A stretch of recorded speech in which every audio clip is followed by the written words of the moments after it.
ক্ষমতার বড়াই কইর না ভাই, সে আর চিরদিন থাকে না।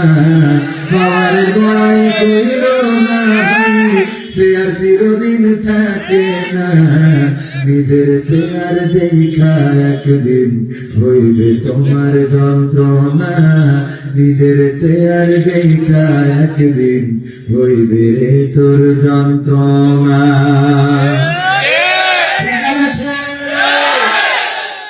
চেয়ারে বসে থেকে এতদিন দেশটার নিয়ন্ত্রণ করত, সেই চেয়ারে এখন অন্যরা বসে তাদেরকে নিয়ন্ত্রণ করে, বলে ঠিক না বেঠে? আমার ভাইরা শুনবে নাই, যাদের হাতে ছিল কারাগারের চাবি, যাদের হাতে ছিল ফাঁসির রশি, যাদের হাতে ছিল রায়, কোর্ট, আদালত, বিচারপতি, সব ছিল তাদের হাতে। এখন তাদেরই আবার দুর্গতি, বলেন ঠিক কিনা? ক্ষমতা চিরস্থায়ী নয়, চিরকাল থাকে না। যে ব্যক্তি নেট বন্ধ করতো সে এখন নেটওয়ার্কের বাইরে আছে। নেট বন্ধ করা মানুষটা এখন নেটের বাইরে চলে গেছে। মোবাইল হাতে হাতে দেওয়া মানুষটার হাতে এখন মোবাইল নাই। এই দেশটা যার বাবার সেই দেশে নাই। আরে যাদেরকে দেশ ছাড়া করতে চাইলো, যাদেরকে ক্ষমতা ছাড়া করতে চাইলো, যাদেরকে বাংলার জমিনে দেখতে চায় নাই, তারা ডাকসু, রাকসু, চাকসু, জকসু সব জায়গায় সব জায়গায় দেখিয়ে দিয়েছে। তোমাদের সিদ্ধান্তের আগে আল্লাহর সিদ্ধান্তে আছে না নাই? আল্লাহ বলেছেন ইউরিদুনা লিইউতফিউ নূরাল্লাহি বিআফওয়াহিহিম ওয়াল্লাহু মুতিম্মু নূরিহি ওয়ালাউ কারিহাল কাফিরুন।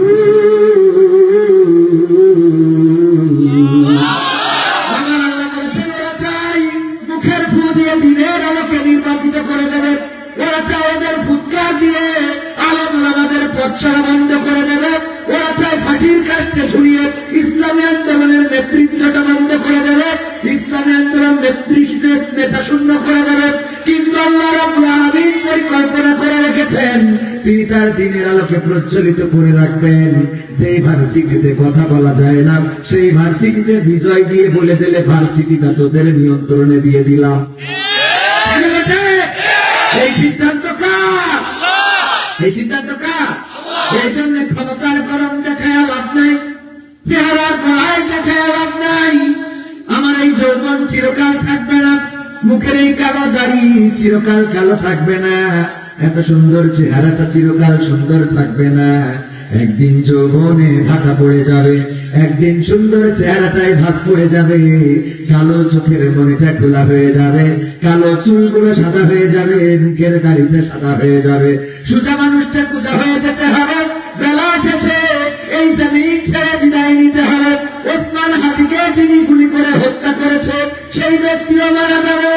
আবার ওসমান হাদিয়া জমিনে নাই, কিন্তু একজন ইতিহাসে সারাটা জীবন তার নামটা স্বর্ণাক্ষরে লেখা থাকবে, আর একজন সন্ত্রাসী হিসাবে এই জমিন ছেড়ে বিদায় নিবে।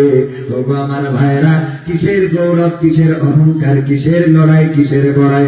সুতরাং আমাদের সিদ্ধান্ত নিতে হবে। আল্লাহ রাব্বুল আলামিন আমাদের সৃষ্টি করেছেন, সুতরাং তার কাছে মাথাটা নুইয়ে দিতে হবে, আল্লাহর কাছে নিবেদিত প্রাণ হয়ে যেতে হবে, আল্লাহর নবীর দেখানো পথে চলতে হবে, কোরআন যেভাবে চলতে বলে বলতে বলে সেইভাবেই চলতে হবে। যদি এটাই হয় তবে সফলতা, আর এর বাইরে যদি যান তাইলে বাংলার জমিনেও জায়গা না হতে পারি। প্রমাণ আছে না নাই? পালাতে হয়েছে না হয় নাই? এখন আবার শুনছি অসুস্থ হাসপাতালে মরণাপন্ন অবস্থা, সংকট অবস্থায় সংকটময় সময় পার করছে। শুনেছেন কিনা? পত্রিকায় দেখেছেন কিনা? অসুস্থ অবস্থায় রয়েছে কলকাতার কোন এক হাসপাতালে। আমি বললাম 41 সালের আগে ক্ষমতা ছাড়বেন না, কিন্তু ক্ষমতা তো ছাড়লেন অন্তত 41 সাল পর্যন্ত দুনিয়ায় থাকার দরকার আছে না নাই? আমরা দোয়া করি আল্লাহ যেন সুস্থ করে দেন, পড়েন আমিন। কারণ আমরা কারো খারাপ চাই না। যারা আমাদের শত্রু, ওসমান হাদি ভাই বলতেন আমাদের শত্রুর জন্য আমরা ইনসাফ চাই, ঠিক আছে? আমাদের শত্রুর জন্য আমরা ইনসাফ চাই, আমরা বিচার চাই, আমরা পুতুল কোর্ট চাই না। অপরাধী সে যেন শাস্তি পায়, নিরপরাধী যেন কখনো শাস্তির মুখোমুখি তার না হতে হয়। বাবা আমার ভাইরা, এই ইনসাফ যতদিন কায়েম না হবে ততদিন বাংলার জমিনে শান্তি আসবে। স্বাধীনতার পর থেকে, স্বাধীনতার আগে 47 সালে যখন ভাগ হলো, মনে করলো আমরা যদি ভাগ করে নিই, পূর্ব পাকিস্তান এবং পশ্চিম পাকিস্তান মুসলমান দিয়ে আমরা যখন ভাগ হয়ে যাব, হিন্দু অধ্যুষিত অঞ্চল হিন্দুস্তান আর মুসলমান অধ্যুষিত অঞ্চল পাকিস্তান, আমরা মনে হয় বড্ড সুখ পেয়ে যাব। কিন্তু না, 47 থেকে 71 পর্যন্ত সুখ এসেছে নাকি? শান্তি কি এসেছে? 1952-তে আমরা ভাষার জন্য রক্ত দিলাম, জীবন দিয়ে ভাষার অধিকার এনেছি, কথা বলার স্বাধীনতা আনতে পারি নাই। ভাষায় কথা বলি, কিন্তু এই ভাষায় যদি হক কথা বলি তাইলে জেলখানা খোলা আছে না নাই? শুধুমাত্র ভাষার স্বাধীনতা এনেছি, কিন্তু বলার স্বাধীনতা আনতে রক্ত দিলাম, কিন্তু বলার স্বাধীনতা পাইছি? পাই নাই। বলার স্বাধীনতা পাই নাই বলে 1971-এ আমরা যুদ্ধ করার পরিকল্পনা করলাম, আমরা সংগ্রামে নেমে পড়লাম, 9টা মাস রক্তক্ষয়ী সংঘর্ষ করলাম, যুদ্ধ করলাম, জীবন দিলাম, আমার মা বোনেরা ইজ্জত হারালো, পাকিস্তানিরা পালালো, স্বাধীন হয়ে গেল। স্বাধীনতার পরে বঙ্গবন্ধু, তারপরে জিয়াউর রহমান, তারপরে এরশাদ, তারপরে বেগম জিয়া, তারপরে শেখ হাসিনা, তারপরে ফখরুদ্দিন, মঈনুদ্দিন, ইয়াজউদ্দিন, আবার এর মধ্যে শেখ হাসিনা, তারপরে আবার ডক্টর ইউনূস আসলো। বলেন দেখি, এই বাংলার জমিনে এখন পর্যন্ত, আজ পর্যন্ত সেই 47 সাল থেকে শুরু করে শান্তি কি কেউ প্রতিষ্ঠা করতে পেরেছে? বরং দুর্নীতিতে কি হয়েছে? চ্যাম্পিয়ন হয়েছে। ডক্টর ইউনূসের কাছে অনেকের আশা ছিল যে তিনি হয়তো বা ইন্টারন্যাশনাল ম্যান, আন্তর্জাতিক মানের একজন ব্যক্তি, তিনি হয়তো বা বাংলাদেশটা মনে হয় রাতকে দিন, দিনকে রাত করে দিবেন। কিন্তু এই মানুষটা আসার পরে এখন মানুষের কি জানের নিরাপত্তা আছে? মানুষের কি মালের নিরাপত্তা আছে? আজকে দেখলাম ঢাকা মেডিকেল কলেজ থেকে একজন সাধারণ মানুষ লাইভ করেছে, বলতেছে দেখেন আমার মেয়েটা এখানে শোয়া মরণাপন্ন অবস্থা। এই ঢাকা মেডিকেল কলেজ, এটা হলো বাংলাদেশের শ্রেষ্ঠতম হাসপাতাল। সেই হাসপাতালে আনার পরে মেয়েটারে দোতলায় তুলতে হবে, একটা টলি নিতে চাইলে এই হাসপাতালে 500 টাকা ঘুষ দিতে হয়। ঢাকা মেডিকেল কলেজের মতো হাসপাতালে ঘুষ দিতে হয়, ঘুষ না দিলে ডাক্তার দেখেন না। ডাক্তারের কাছে গেলে ডাক্তার বলে প্রাইভেট হাসপাতালে নিয়ে যান। লাইভটা যারা দেখেছেন তারা বলেন সত্য বলছি না মিথ্যা বলছি? একজন সাধারণ মানুষ চিকিৎসার জন্য সরকারি হাসপাতালে যায়, যাদের টাকা আছে তারা তো প্রাইভেটে চিকিৎসা করে। সরকারি হাসপাতাল জনগণের, সাধারণ মানুষের, কিন্তু সেখানেও চিকিৎসা নাই। আমার দেশের মানুষ গত 2 দিন আগেও বিএনপির এক নেতা মুসাব্বিরকে গুলি করে হত্যা করা হলো। আমার আর এক নেতা বলল এটা নির্বাচনে কোন প্রভাব ফেলবে না। সেই দলের নেতা বলে দেওয়ার পরে যদি দলের নেতা বলে এটা নির্বাচনে প্রভাব ফেলবে না, এমন দল কোনো ফেজ নাই। আমার নেতা মারা যায়, আমার নেতা গুলি খায়, আর তুমি নেতা বলে এটা হতে দেওয়া হবে? নেতা হতে হবে, জনগণের সাথে থাকতে হবে, হতে পারে না। জনগণের যদি অধিকারের কথা না বলে তুমি কিসের নেতা? তোমার মতো নেতা বঙ্গোপসাগরে ছুড়ে ফেলবে। যাদের গোলামি করে নেতা চলবে না এই দেশে। এই দেশে, এই দেশের নেতা চলতে হবে। মাটির কথা যারা বলবে, মানুষের কথা যারা বলবে, এই মাটির কথা বলতেন শহীদ প্রেসিডেন্ট জিয়াউর রহমান। বেগম খালেদা জিয়াও চেষ্টা করেছেন দেশের মানুষের জন্য কাজ করা, কিন্তু সেই দলেও এমন এমন নেতা খুঁজে পায় যারা দেশের স্বার্থ রক্ষার কথা বলেন। আছে না নাই? আছে না নাই? দলের নেতা মারা গেল, স্বেচ্ছাসেবক দলের ঢাকা মহানগর কোন সাইডের যেন নেতা, হ্যাঁ, সেই নেতা মৃত্যুতে প্রতিবাদ হওয়ার দরকার আছে না? আমরা প্রতিবাদ চালাচ্ছি। এই বাংলাদেশে বিএনপি বলেন, আওয়ামী লীগ বলেন, জামাত বলেন, হেফাজত বলেন, বিনা বিচারে গুলি করে হত্যা করবে। কারা এই হত্যা চালাচ্ছে? গুপ্ত হত্যা। তাদের আইনের আওতায় আনতে হবে, বলেন ঠিক কিনা? আইনের আওতায় আনবে। প্রতিবাদ করছি, প্রতিবাদ জানিয়ে রাখছি, কারণ একজনের জানমালের নিরাপত্তা দিতে সরকার ব্যর্থ হয়েছে। নিরাপত্তা না দিয়ে মাহফিল বন্ধ করে, অনেক জায়গায় এখন মাহফিলের পারমিশন নিতে হয়। খুব বন্ধ করতে পারে না, নির্বাচনকে কেন্দ্র করে নাকি মাহফিলে এখন কথা বলা যাবে না, মাহফিল করা যাবে না নির্বাচনকে কেন্দ্র করে। অথচ নির্বাচনকে কেন্দ্র করে খুন বন্ধ করতে পারে নাই, ধর্ষণ বন্ধ করতে পারে নাই, জেনা বন্ধ করতে পারে নাই, চুরি বন্ধ করতে পারে নাই, ডাকাতি বন্ধ করতে পারে নাই, ছিনতাই বন্ধ করতে পারে নাই। সেইগুলো তাদের যেই কাজের জন্য দায়িত্ব দিয়া সেইগুলো বন্ধ করতে পারে নাই। এসে বলে মাহফিল করা যাবে না। আছে না নাই? এগুলো ভুয়া। কি বলেন? কি বলেন? কি কি কি কি এগুলো ভুয়া। আইনের চেয়ারে বসে আছে, আইন আদালতে ওসমান হাবির খুনিকে এখন পর্যন্ত ধরতে পারে নাই। এগুলো কি চেয়ারে বসে আছে, সবগুলো ভুয়া। তাদের কাজ করতে পারে না, আর কাম করবে। খুন বন্ধ নেই, চুরি বন্ধ নেই, ছিনতাই বন্ধ নেই, দুর্নীতি বন্ধ নেই, হাসপাতালে দুর্নীতি, স্কুলে দুর্নীতি, শিক্ষক নিয়োগে দুর্নীতি, বই নিতে দুর্নীতি, সব জায়গায় দুর্নীতি দুর্নীতি দুর্নীতি বন্ধ করতে পারে নাই। বন্ধ করবে কি? যে কটা উপদেষ্টা আছে বেশিরভাগ তারাও তো দুর্নীতি করেছে। ঠিক আছে? এসব ভুয়া। চেয়ারে বসে আছে, চেয়ার পাইনি, এটা ম্যাজিক একটা চেয়ারে পাইনি। চেয়ারে যাওয়ার আগে বলে আল্লাহ একবার যদি পাইতাম তাইলে দেখাইতাম যে যদি এক সুন্দর একটা মুখ পাইতাম, যদি সুন্দর একটা রূপ পাইতাম, না তোর ওই কাঁচাগুলাই আমি কিনে খাওয়াইতাম। এরকম গান যায় না? এবার বিয়ের পরে কাঁচাগুলা কি দেখা যায় যে পাঠাবে করে রেখেছে। ঠিক আছে? আছে না? না, বিয়ের আগে কত কথা, তোমাকে দেখলে আমার পিপাসা লাগে না, এরকম আছে না নাই? আজকালকের ছেলেরা বই নিয়ে আর বসে না, ও বাবা গুগলে সার্চ করিয়া পড়ি। ওরে কালের মেয়েরা কোরআন হাদিস ধরে না, এখনকার মা বোনেরা কোরআন হাদিস পড়ে না, ওয়াল্লাহ টিকটকে ভিডিও ওরা করে। আজকালকের ছেলেরা বই নিয়ে আর বসে না, ও বাবা গুগলে সার্চ করিয়া পড়ি। আগের সময় প্রেম করিলে মুরব্বীরা বলতো পাইছ কি, এখন বলে সব করিয়া বাবু তুমি খাইছ কি? ঠিক না বেঠে?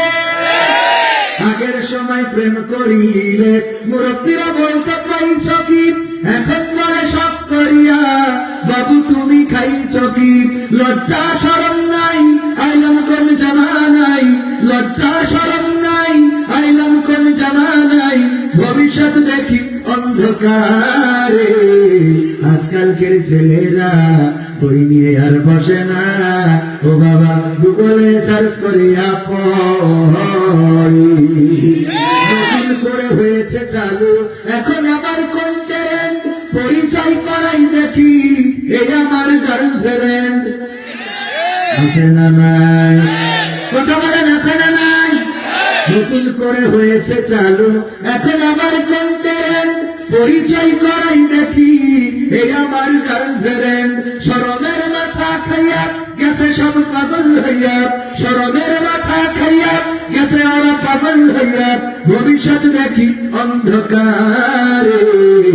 আজকালকের ছেলেরা বইয়ে আর বসে না, ও বাবা গুগলে সার্চ করিয়া পড়ি।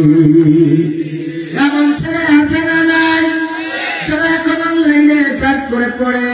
ওগো আমার ভাইরা, এখন দেখবেন ওই যে আমার যুবকেরা ওরা আসছে সামনে ফেব্রুয়ারি, লাইলাতুল ফেব্রুয়ারি। লাইলাতুল ফেব্রুয়ারি, এই উপলক্ষে প্রস্তুতি আছে না নাই? আমার যুবকেরা যৌবন কালের ইবাদতটা আল্লাহ বড় পছন্দ করে। যৌবন কালে যদি কেউ এক ওয়াক্ত নামাজ পড়ে আল্লাহ রাব্বুল আলামিন তার আমল নামায় 70 ওয়াক্তের সওয়াব লিখে দেন। বলেন সুবহানাল্লাহ। এক ওয়াক্ত যদি কেউ নামাজ আদায় করে, একবার যদি কেউ সিজদা দেয়, যৌবন কালে একবার সিজদা দিলে, বৃদ্ধকালে 70 বার সিজদা দিলে যেমন হতো, যৌবনকালে একবার সিজদা দিলে তেমন হয়ে যায়। ওগো আমার যুবক ভাইরা, এই সময় অন্যায় অপরাধ না করে আল্লাহর কাছে মাথা নত করার দরকার আছে না নাই? ও আমার গেটের সামনে দাঁড়ানো ভাইরা, আমার রব বলেছেন, ইকরা কিতাবাকা কাফা বিনাফসিকা আল-ইয়াওমা আলাইকা হাসিবা। পড়ো, তোমার কিতাব পড়ে তুমি তোমার হিসাব করে দাও, তোমার হিসাব করার জন্য তুমি নিজেই যথেষ্ট। এই কথাটা আল্লাহ রাব্বুল আলামিন বলবেন পরকালের ময়দানে। বান্দাকে আমল আমার কিতাবটা হাতে দিয়ে দিবেন আর বলবেন, তোমার আমলটা তুমি পড়ো, তোমার হিসাবটা তুমি করো।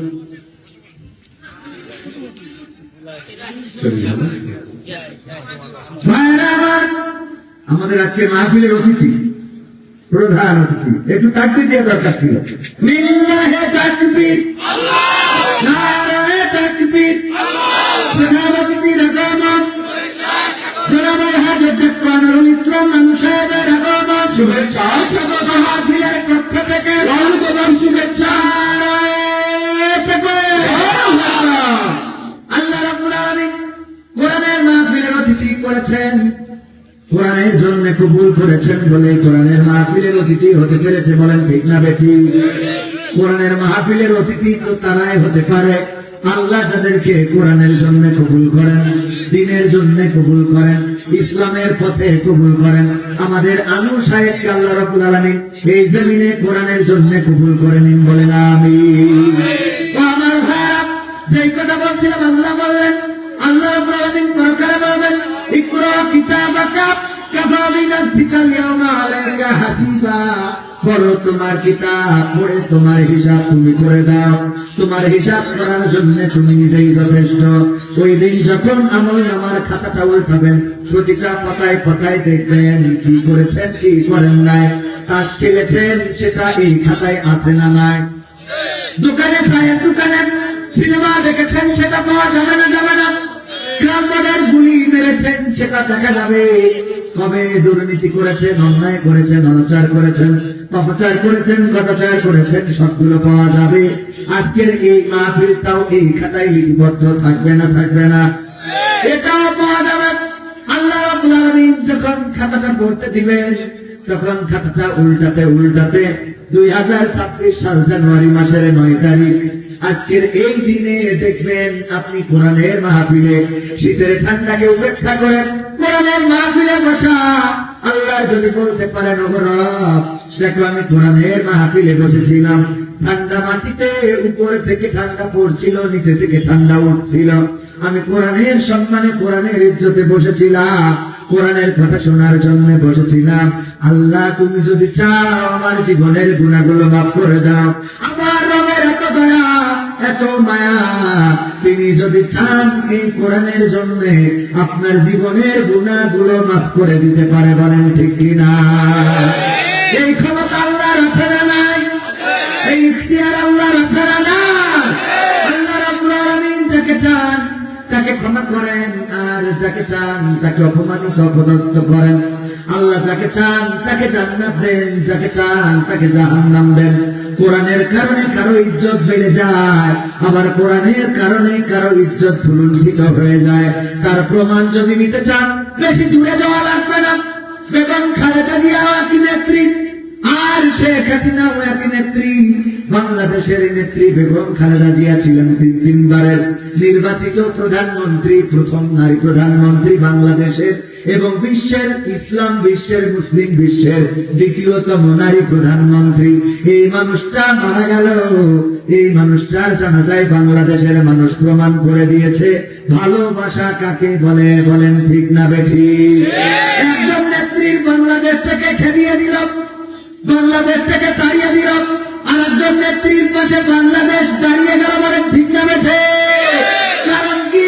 কারণ হলো একজন নেত্রী কোরআনের খাদেম যারা, তাদেরকে ফাঁসির রশিতে ঝুলিয়ে বিদায় করেছে, আর একজন নেত্রী কোরআনের খাদেমদেরকে মন্ত্রী বানিয়েছে। ঠিক না বেঠে? আলেমদের পক্ষ নিয়ে কথা বলেছেন, মজলুম জনতার পক্ষে কথা বলেছেন, এমনকি ছাত্র আন্দোলনের নেতাদেরকে রিমান্ডে নিয়ে যখন নির্যাতন করা হয়েছে, তাদের পক্ষ নিয়ে কথা বলেছেন। জনমানুষের পক্ষে যারা কথা বলে, জনগণ তাদের জন্য হয়ে যায়, বলেন ঠিক কিনা? ওমর রাদিয়াল্লাহু তাআলা আনহু প্রতিটা জনপর্যায় করেন, এত জনপর্যায় করেন যে ব্যক্তি অর্ধ পৃথিবীর শাসনকর্তা হয়ে গেলেন। রোমান সেনাপতি বললেন, যাও একটু দেখে আসো ওমরের সিংহাসনটা কেমন, ওমরের রাজপ্রাসাদটা কেমন, ওমরের দরবারটা কেমন, ওমরের প্রজারা, ওমরের বিশেষ করে ওমর রাদিয়াল্লাহু তাআলা আনহুর যারা কর্মকর্তা কর্মচারী আছে তারা কেমন, একটু যাও দেখে আসো। দেখার জন্য একজন গুপ্তচর আসলেন। আসার পরে খুঁজতে খুঁজতে মসজিদে নববীর কাছে আসলেন। এসে বললেন, তোমাদের প্রেসিডেন্ট কই, তোমাদের সেনা, তোমাদের যিনি প্রধান তিনি কই, তোমাদের বাদশা কই, তোমাদের রাজা কই? বললো, আমাদের প্রেসিডেন্ট হয় না, আমাদের রাজা বাদশা হয় না, আমাদের একজন আমির হয়, নেতা হয়। তিনি এই জায়গায় তো ছিলেন, কিন্তু শুনেছি তার উট হারিয়ে গিয়েছে, এই জন্য উট খোঁজার জন্য গিয়েছেন। বললো, তার রাজদরবারটা কোথায়? বললো, আমাদের আমিরের কোন রাজদরবার নাই, আমাদের আমির এই মসজিদে নববী, এই মসজিদে নববীতে বসে এই রাজ্য পরিচালনা করেন।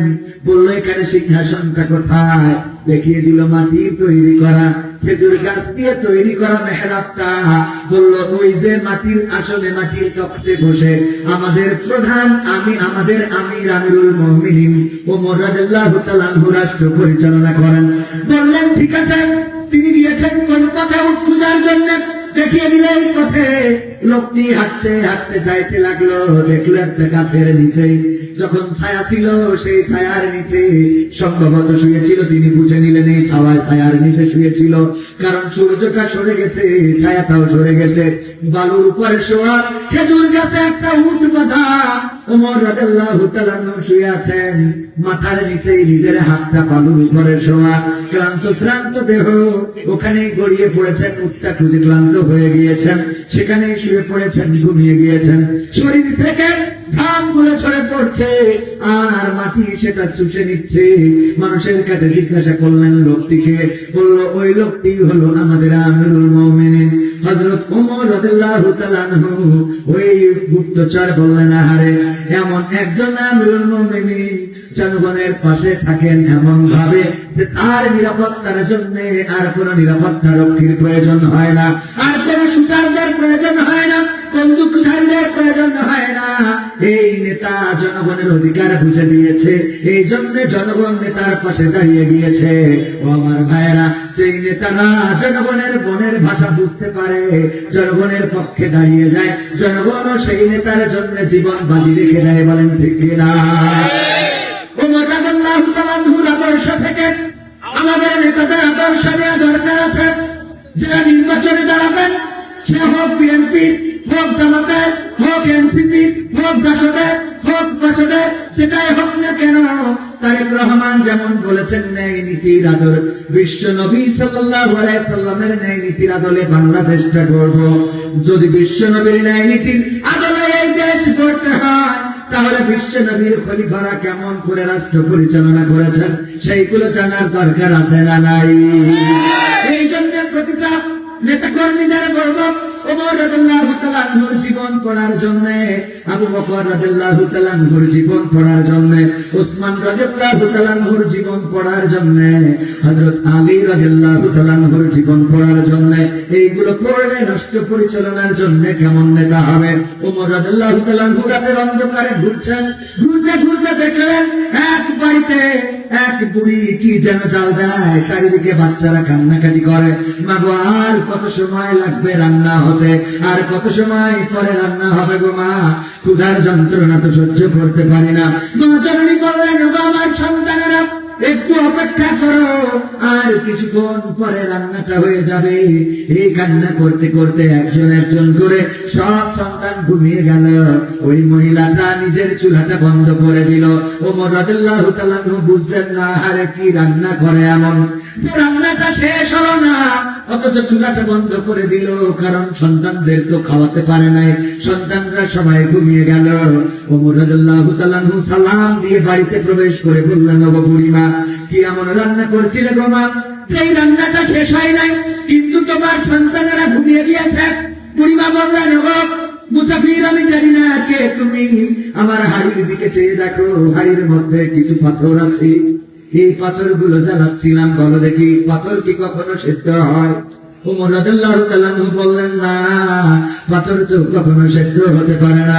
কেন পাথর জ্বালাচ্ছিলেন? বললেন, একটা দিন ধরে আমার বাড়িতে রান্না করার মতো কোনো খাবার নাই, রান্না করার মতো কোনো সম্পদ নাই, রান্না করার মতো কোনো অন্ন নাই, এই জন্য আমি ছোট ছোট ওই পাথরগুলো খুঁজে আনলাম এবং সেই পাথর আমি হাড়িতে চাল দিচ্ছিলাম। এই জন্য আমার সন্তানেরা ক্ষুধায় কাতর, ওদের সান্ত্বনা দিচ্ছিলাম যে ওরা যেন বোঝে মা কিছু একটা রান্না করছেন, রান্না শেষ হলে খাওয়াবে, এই সান্ত্বনা দেওয়ার জন্য আমি হাড়িতে চাল দিচ্ছিলাম। আমার সন্তানেরা ক্লান্ত হয়ে ঘুমিয়ে গিয়েছে। ওগো মুসাফির, বলো দেখি কেমন করে আমি তাদের মুখে আহার তুলে দেব? ওমর রাদিয়াল্লাহু তাআলা তাড়াতাড়ি করে ফিরে আসলেন দরবারে, আটার বস্তাটা মাথায় নিয়ে ছুটে চললেন। কয়েকটা কর্মচারী যারা ছিল তারা বললেন, ওমর, আটার বস্তাটা কি আমাদের মাথায় দেয়া যায় না? ওমর রাদিয়াল্লাহু তাআলা বললেন, পরকালের ময়দানে আল্লাহ যেদিন গুনার আমলনামাটা আমার হাতে দিয়ে দেবে, ওই দিন যদি আমার গুনার খাতাটা তোমাদের কাঁধে নিতে পারো, তাইলে আটার বস্তাটা তোমাদের মাথায় দিতে পারি। আল্লাহু আকবার বলবেন, আল্লাহু আকবার।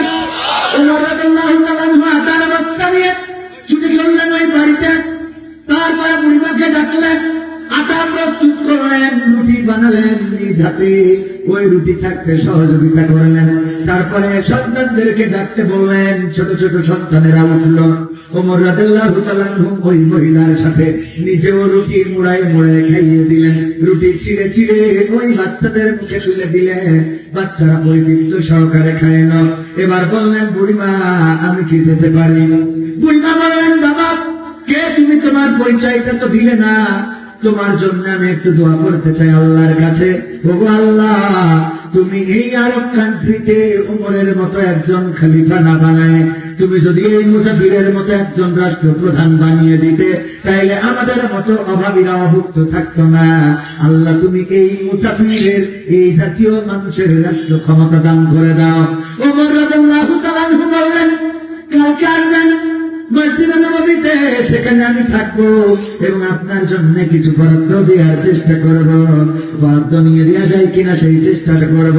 পরের দিন যখন বুড়িমা গেলেন, যাওয়ার পরে দেখলেন রাষ্ট্রের চেয়ারে, ওই সিংহাসনে, ওই মাটির তখতে বসে খলিফার আসনে আর কেউ নয়, যিনি গতকালকে রুটি বানিয়ে দিয়েছেন, তিনি আজকে আবার ওই রাষ্ট্রপ্রধানের ওই মেম্বারে বসে রয়েছেন। বলেন আল্লাহু আকবার। এমন নেতার দরকার আছে না নাই? এমন নেতা আমাদের বাংলার জমিনে যদি আসে, এই দেশটা সোনার দেশে পরিণত হবে। ঠিক না বেঠে? এই দেশটা সোনার দেশে পরিণত হবে। এই দেশ সোনার দেশ হিসাবে যদি করতে হয়, তাইলে ওমর রাদিয়াল্লাহু তাআলা আনহুর আদর্শের আদর্শিত হতে হবে। সম্পদ দুর্নীতি করা যাবে না। সরকারের দেওয়া সয়াবিন তেলের বোতল খাতের নিচে রাখা যাবে। এরকম আছে না নাই? করে না, করে না। এই কাজগুলো যারা করেছে, তারা কি কেউ ঠিকতে পেরেছে? পেরেছে? এমপিরা সব কোথায় গেল? মন্ত্রীরা সব কোথায় গেল? কোথায় কাদের কাকা? তাদের সারা দেশটা এখন লাগে ফাঁকা ফাঁকা। ঠিক না বেটা? এমপিরা সব কোথায় গেল? মন্ত্রীরা সব কোথায় গেল? কোথায় কাদের কাকা? তাদের সারা দেশটা এখন লাগে ফাঁকা ফাঁকা। ওদের সারা দেশটা এখন লাগে ফাঁকা ফাঁকা। আইন মন্ত্রী আটকে গেল আইনেরই ফাঁকে, দাড়ি সারা দরবেশের ভণ্ড ভণ্ড লাগে। মন্ত্রী আটকে গেল আইনেরই ফাঁকে, দাড়ি সারা দরবেশের ভণ্ড ভণ্ড লাগে। শুনছি কত নেতা নেত্রী খাইতেছে ভাই ডান্ডা, বিচারপতি কালামানিকের ফাটিয়েছে আন্ডা। গেল এটা তো সেই এলাকা, পলকের ঝলক গেল থামিয়ে মেঘের চাকা, তাদের সারা দেশটা এখন লাগে ফাঁকা ফাঁকা, ওদের সারা দেশটা এখন লাগে ফাঁকা ফাঁকা। কই গেল সেই সংসদেতে মমতাজের গান, কোথায় গেল হযরত বালা স্বামী ওসমান? কই গেল সেই সংসদেতে মমতাজের গান, কোথায় গেল হযরত বালা স্বামী ওসমান? ইনু মেমন দীপু মনি আছে কারাগারে, পাপ করিলেও পাপ কখনো ছাড়ে কি আর তারে? কোথায় গেল স্পিকারের, কোথায় গেল স্পিকারের দৃষ্টি আঁকা বাঁকা, তাদের সারা দেশটা এখন লাগে ফাঁকা ফাঁকা, ওদের সারা দেশটা এখন লাগে ফাঁকা ফাঁকা। কোথায় গেল আরাফাত আর ব্যারিস্টার সুমন, কথা বলার সময় তারা করেনি ওজন? মুরগি কবির খাইছে ধরা জাফর কোথায় আছে, গোপনে কি সেও গেল মোদি দাদুর কাছে? কোথায় গেল সালামের, কোথায় গেল সালামের কারি কারি টাকা, তাদের সারা দেশটা এখন লাগে ফাঁকা। লাগে না, লাগে না, এখন আর কিছু হইলেই বলে না এটা জামাত বিএনপির কাজ। এটা কি এখন শোনা যায়? শোনা যায়?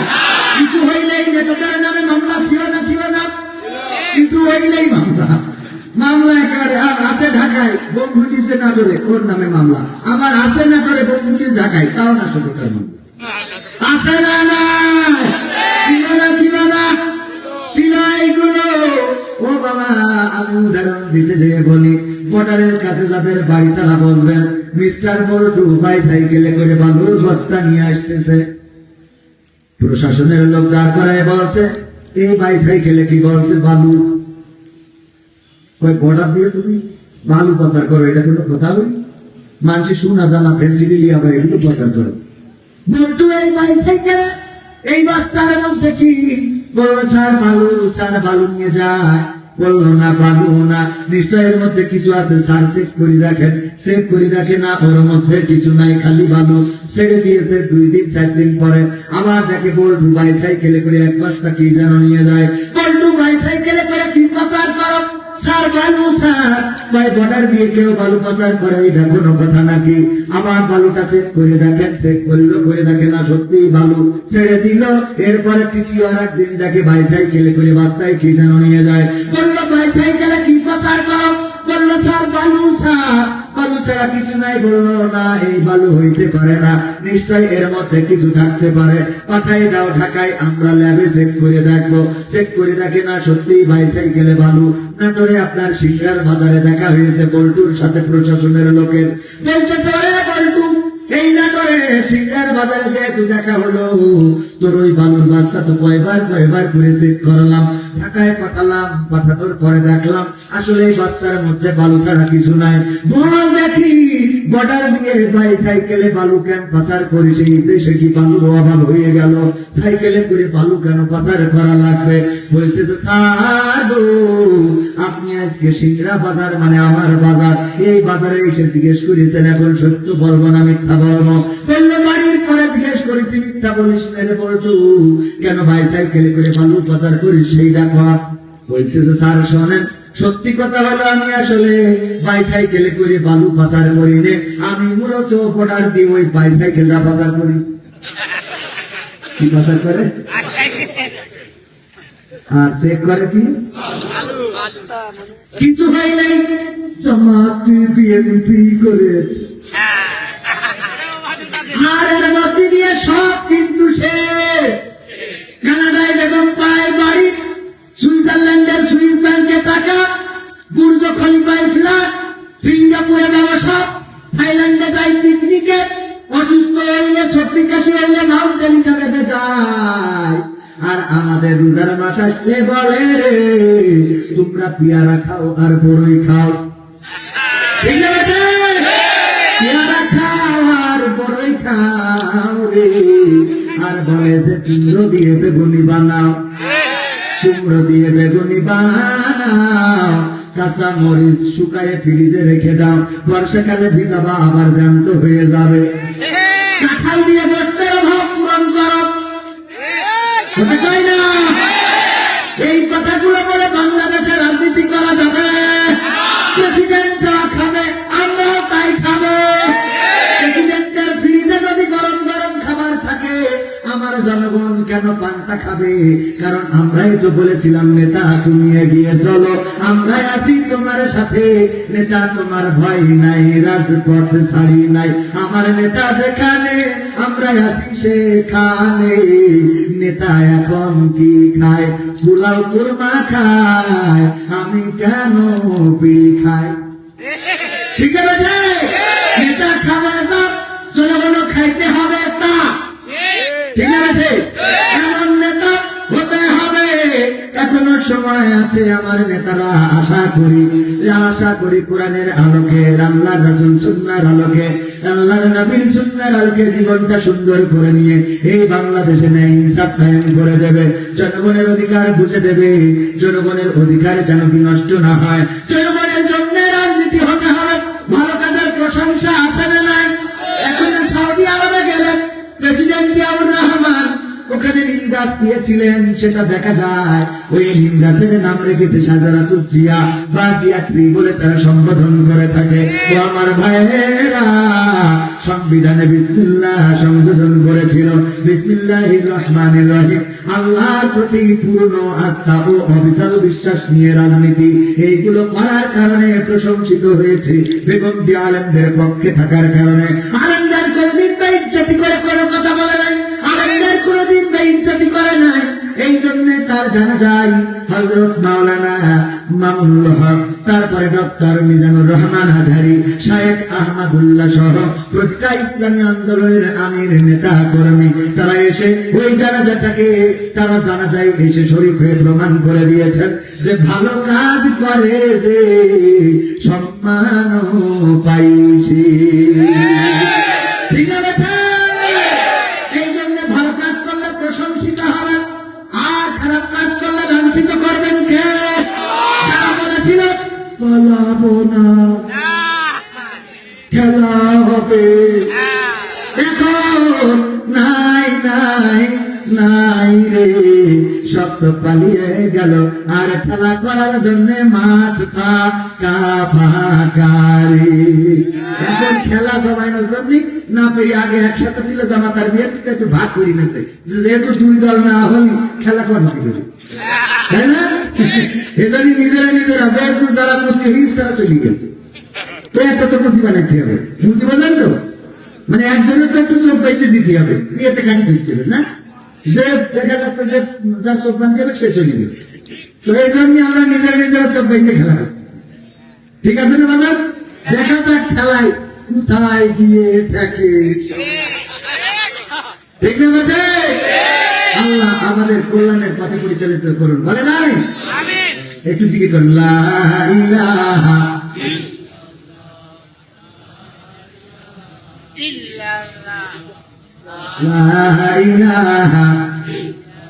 সবাই তো ভাইরা, আমি কিন্তু এখনো শুরু করিনি, আমি এখনো শুরু করিনি। দেখেন, শুরু করতে গেলে আগে পোস্টার করতে হয় না?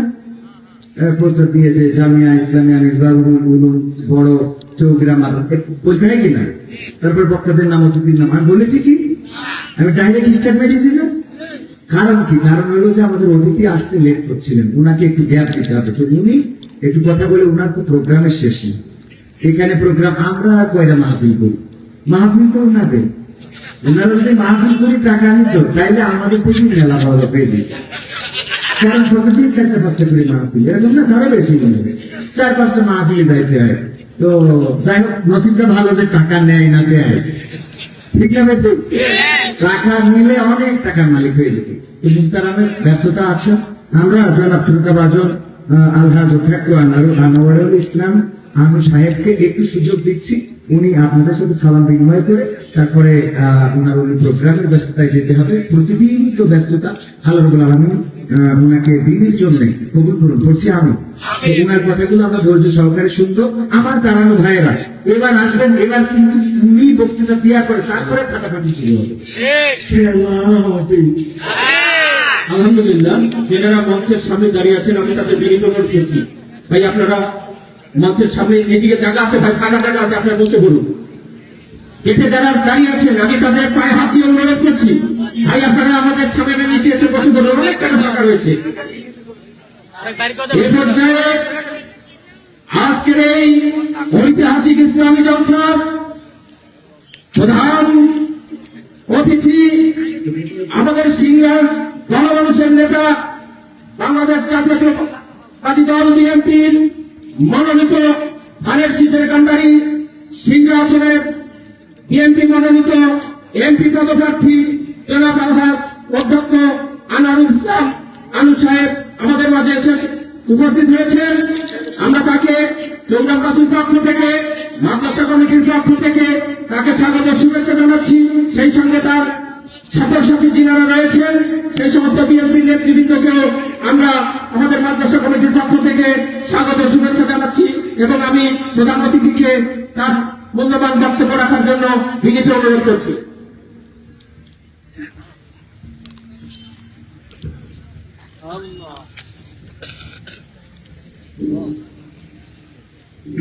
বিসমিল্লাহির রহমানির রহিম। জামিয়া ইসলামিয়া মিসবাহুল উলুম বড়জোগল মাদ্রাসা ইতিকার উদ্যোগে আয়োজিত এই ইসলামী জালসার সম্মানিত সভাপতি, মঞ্চে উপবিষ্ট, আসলে আমি কণ্ঠ বাইরেতে ঢুকার সময় মনে হচ্ছিল খুব টানা কণ্ঠ খুব মনে হচ্ছিল। তারপর মঞ্চ উঠার পর বক্তৃতা কিন্তু চেনা চেনা লাগছিল। আমি সামনে চেহারা দেখে আমার মনে হলো আমার সেই ব্যক্তি যাকে আপনারা প্রায় ফেসবুকে দেখে থাকেন, ইউটিউবে দেখেন না, হ্যালো হ্যালো কুড়ি করে থাকেন, সেই বিখ্যাত আলেম হযরত মাওলানা কবির মির সামাদ। ওনার অনেক বক্তব্য আমি শুনেছি, এইরকম যে আমি আপনার তো তারা ফেসবুক ব্যবহার করি আর কি। আসলে তো ওনার একটা প্রচন্ড জনপ্রিয় ইউটিউব চ্যানেল হয়েছে ঠিকানা টিভি, এরা আপনি দেখছেন না, যেখানে একটা লোক ধানে কিন্তু হ্যালো হ্যালো করে তার সন্তানের কাছে টেলিফোন করে। এগুলো শুনতে শুনতে ওনারা আমি বিভিন্ন ইসলামিক কালচার ওনার বক্তব্য শুনেছি, অত্যন্ত মাধুর্যপূর্ণ এবং খুবই বাস্তব ভিত্তিক কথাবার্তা উনি বলে থাকেন। আমি এখানে এসে আমার ওনার বক্তব্য আরো শোনার অনেক ইচ্ছে হয়েছে। আমার আরো প্রোগ্রাম হয়েছে। আমি গতকাল আপনার নিজেদের বললেন, আমি রাত 3টার সময় বাসায় গেছি ইসলামী জালসা সব শেষ করে। তো যাই হোক, আমার খুব ভালো লাগছিল, ওরা খুব দেখার ইচ্ছা আমার ছিল, কোনো সময় দেখতে পাইনি, আল্লাহ মিলিয়ে দিলে দেখে আসবে আলহামদুলিল্লাহ। আমি ওনার আমি ভক্ত। তো যাই হোক, মঞ্চ উপস্থিত আমাদের সেই আমার প্রিয় বক্তা আলেম হযরত মাওলানা কবির মির সামাদ, উনি বক্তব্য রাখছিলেন। আমি বক্তের মাঝখানে আসলে আপনাদের বিঘ্ন ঘটালাম আর কি, তারা খুব সুন্দর মনোযোগ হচ্ছিল। এই ইসলামী জালসা যে কয়টা আমি সিংড়াতে দেখেছি, আজকের জালসার ভিতরে এত লোক আমি কোনো জালসায় দেখিনি, সব বাইরে দোকানপাটে গুলো করে, আর এই সে জালসায় 50-100 জন করে পাই আর সব বাইরে। তো যাই হোক, আমি ওনার বক্তব্য খুব মন দিয়ে শুনছিলাম। উনি পড়ার মধ্যেই বক্তা আর কি, উনি সব বিশ্লেষণ করেছেন আজকে বক্তব্য। তো যাই হোক, মঞ্চে উপস্থিত আমাদের সম্মানিত নেতৃবৃন্দ রয়েছেন, আমার সামনে উপস্থিত সুধী মন্ডলী রয়েছেন, পর্দার অঞ্চলে মা বোনেরা, আসসালামু আলাইকুম। আমরা তো জানেন যে নির্বাচনে আচরণবিধির কারণে কোনো রাজনৈতিক বক্তব্য দেওয়ার যেমন কিছু বিধিনিষেধ রয়েছে, যার কারণে আমরা ইসলামিক জালসাগুলো তো কোনো রাজনৈতিক বক্তব্য দিচ্ছি না বা মানুষ সেগুলো অভ্যস্ত না বা বিরক্ত বোধ পারে। আমরা আসি শুধু আপনাদের সাথে একত্রতা ঘোষণার জন্য, অসহনতি প্রকাশ করার জন্য, পাশে দাঁড়ানো। তো যাই হোক, আপনারা জানেন যে আমাদের নেত্রী বিএনপি চেয়ারপারসন প্রয়াত দেশের বেগম খালেদা জিয়া, উনি গত 30 ডিসেম্বর ইন্তেকাল করেছে। আমি ওনার বক্তব্যে, আমাদের কবির সামাদ সাহেবের বক্তব্যে উনি এত সুন্দরভাবে আমার জীবনে তুলে ধরেছেন। উনি বলেছেন, যদি যে ভালো কাজ করবে, যা করবে, মানুষ বিকশিত হয় তার কর্মের মাধ্যমে। আমরা যদি ভালো কাজ করি তার প্রতিদিনই বাইরে হবে, খারাপ কাজ করলে তারও প্রতিদিনই বাইরে, মানুষ এগুলি বিশ্লেষণ করে। আমাদের নেত্রী আল্লাহ পাক দেখেন, উনি ছিলেন গৃহবধূ, দেশের প্রয়োজনে, জাতির প্রয়োজনে গৃহবধূ থেকে উনি দলের নেতৃত্বে রূপান্তরিত হলেন। 1982 সালে বিএনপি রাজনীতি দেশের মানুষের প্রয়োজনে হাজির হয়েছেন এই জন্য দেশের গণতান্ত্রিক অধিকারের জন্য তাদের জন্য। দেশের গণতন্ত্র প্রতিষ্ঠা যে আন্দোলন, সেই আন্দোলনের নেতৃত্ব দিয়ে উনি আপনার আপসের নেতৃত্বে পরিণত হয়েছিলেন। ওনার এই দীর্ঘ রাজনৈতিক জীবনে শেষ সময় পর্যন্ত আপনারা জানেন যে 3 বারের প্রধানমন্ত্রী, ওনার 2009 সালে উনি যে আন্দোলন শুরু করেছিলেন, সেই আন্দোলনটা ছিল দেশের মানুষের ভোটের অধিকার আদায় না করে। উনি কোনো সরকার প্রধানের আন্দোলন কিন্তু করেননি। উনি চাইছিলেন যে নির্দলীয় নিরপেক্ষ সরকারের আন্ডারে একটা নির্বাচনের জন্য উনি আন্দোলন শুরু করেছিলেন। সেই আন্দোলনে আপনারা জানেন দীর্ঘ 15 বছর আন্দোলনের ফলে সেই দাবি প্রতিষ্ঠিত হয়েছে। এর মাঝখানে ওনাকে মিথ্যা মামলায় কারাগারে পাঠানো হয়েছে, গৃহবন্দী করে রাখা হয়েছে। তখন আমাদের তারেক রহমান দলের ভারপ্রাপ্ত চেয়ারম্যান দায়িত্ব পালন করতেছে। এই দীর্ঘ 15 বছর আন্দোলনের ফলে যখন তত্ত্বাবধায়ক সরকার প্রতিষ্ঠিত হয়েছে, ঠিক সেই সময় উনি যেমন সারা দেশের ঐক্যের প্রতীক হিসেবে দাঁড়িয়েছিলেন, তখন আল্লাহ পাকের ডাক উনি আমাদের ছেড়ে চলে গেলেন। আমরা চাই আল্লাহ পাক যে সম্মানটাকে সম্মানিত করেছেন পৃথিবীর ইতিহাসে আমার মনে হয় জানা নাই। আমাদের মৌলানা আব্দুল কবির সমাজ সাহেব বলতে পারবেন, যেহেতু ইসলামী বক্তা, আমার থেকে বেশি ধারণা রয়েছে। পৃথিবীতে ইতিহাসে এত বড় জানাজা খুব নিকট অতীত হয়েছে বলে আমার জানা নেই। আমরা দোয়া চাই আল্লাহ পাক যেন তাকে ব্যস্ত নসিব করেন। আমাদের নেতা বিএনপি প্রতিষ্ঠাতা শহীদ রাষ্ট্রপতি জিয়া রহমানকে যেন আল্লাহ ব্যস্ত নসিব করেন। তার সুযোগ্য বলতে আমাদের নেতা তারেক রহমান আছে। আপনি জানেন যে গত 17 বছর পর ডিসেম্বরের 25 তারিখ দেশে প্রত্যাবর্তন করেছে। উনি আপনার আহ্বান জানিয়েছেন যে আমরা আগামী দিন আল্লাহ রসুলের বিধান অনুযায়ী ইনসাফ ভিত্তিক সমাজ ব্যবস্থা আমরা কায়েম করতে চাই, যেটা আমাদের মৌলানা সাহেবরা এবং ইসলামিক চিন্তাবিদেরা যারা বলছেন, আমরা সেটাই চাই। এই দেশের মানুষের সেন্টিমেন্ট যেটা, আমরা সেটাই চাই। আপনারা জানেন যে আমাকে বিএনপির পক্ষ থেকে সিলেটে মনোনয়ন দেওয়া হয়েছে। আল্লাহ পাক যদি সহায়, আপনাদের দয়, আল্লাহ পাক সেই জায়গায় যাওয়ার সুযোগ আমাকে দেয়, তাহলে আমি আপনাদের একজন খাদেম হয়ে সেবক হয়ে থাকতে চাই। আপনাদের সকলের সুখে দুঃখে আপনারা থাকতে চাই। আমরা আপনারা দোয়া করবেন সেই সুযোগ আল্লাহ পাক যেন আমাকে তৈরি করে দেয়। আমি বক্তব্য দীর্ঘ করবো না।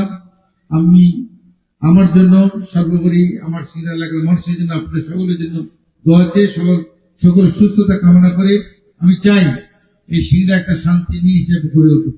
এই সিংহা একটা সন্ত্রাস দুর্নীতিমুক্ত সিংহা হিসেবে গড়ে উঠুক। সেই ক্ষমতা যেন আল্লাহ আমাকে দেন, এই প্রত্যাশা আমার পূরণ হয়। আপনারা দোয়া করবেন।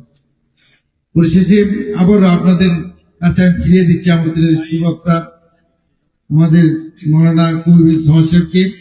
আমি আবারও সুযোগ হলে আপনাকে আমন্ত্রণ জানাবো আপনার সিংহে আপনার আসবেন। আমার খুব মনে ইচ্ছে ছিল, আল্লাহ পূরণ করে দিয়েছে।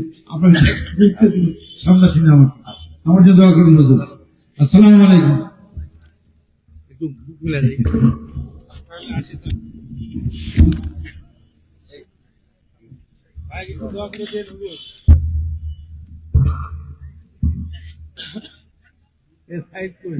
সাইদ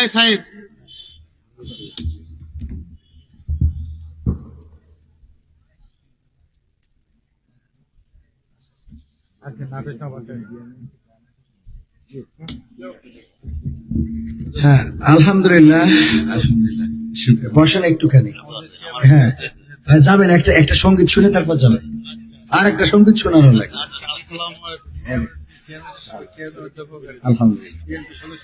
আলহামদুলিল্লাহ, আর একটা সঙ্গীত শোনাই দিই, যেহেতু আসছেন। আমরা সবসময় ভালো ভালো কথা বলি, অনেকেই বুঝতে চায় না, ঠিক কি না? বুঝতে চাই।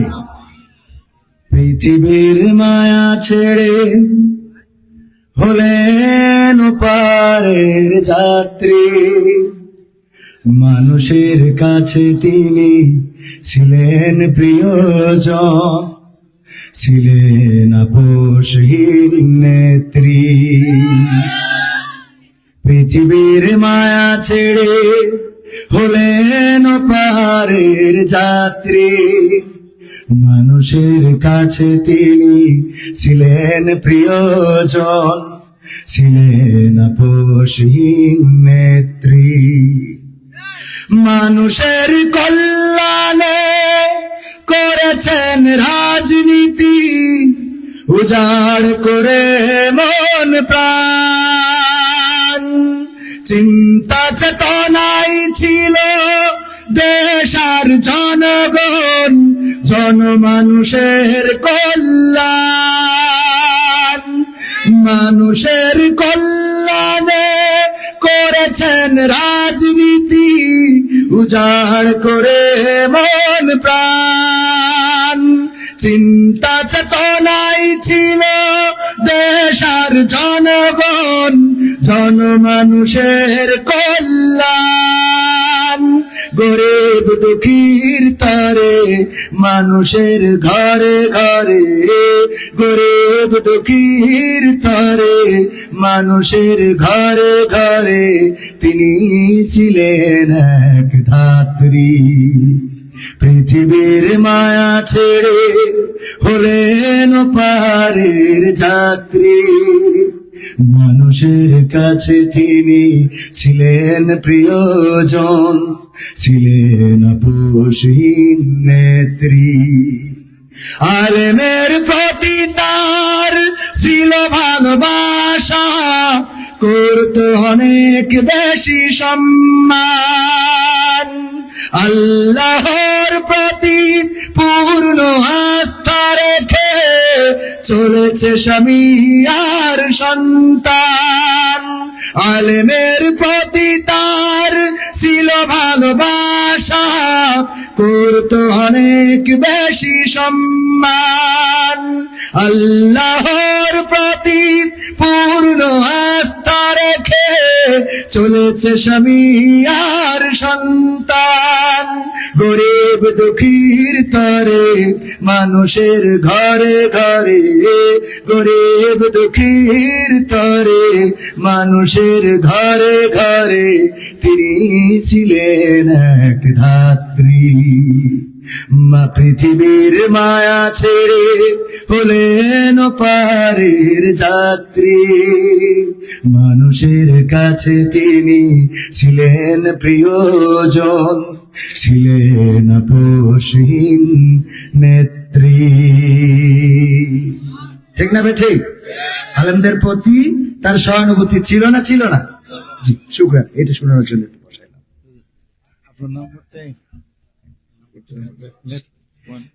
তো সম্মানিত ভাইরা, আমরা তাইলে শুরু করব না ইনশাআল্লাহ? হ্যাঁ, ওই আমাদের সেক্রেটারির কাছে আছে। শুরু করি। আরো প্রার্থী এসেছেন, আপনারা সবার কথা শুনতে পারবেন আরেকটু পরে, এক এক করে শোনাবো আমরা ইনশাআল্লাহ। শুনবেন না? প্রধান বক্তা আছেন, উনিও চলে এসেছেন, সুতরাং সময়টাকে একটু কাজে লাগানোর দরকার আছে না নাই? এখনো আমি যখন শুরু করেছিলাম অল্প লোক ছিলেন, আপনারা এসে ভরে দিয়েছেন। আসলে আমার জন্য তো আর আসেননি, এসেছেন কার জন্য? আল্লাহ, কোরআন এবং রাসূলের জন্য, ঠিক কিনা?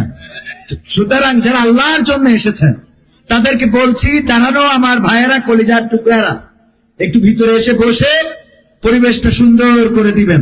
প্রধান মেহমান আসার পরে তিনি যেন দেখেন আমাদের জায়গা তো আর খুব বেশি বাকি নাই, অল্প কিছু খালি আছে। প্রধান মেহমান আসলে হয়তো এই জায়গাটুকু খালি পাওয়া যাবে, এজন্য জায়গায় বসে যান। আল্লাহ এই মাহফিলটা আপনার নাজাতের ওসিলা করে নিতে পারেন। আজকে জামিয়া ইসলামিয়া মিসবাহুল উলুম বড়গ্রাম বড়চৌগ্রাম মাদ্রাসা ও এতিমখানার উদ্যোগে আয়োজিত 65তম অধিবেশন, তার মানে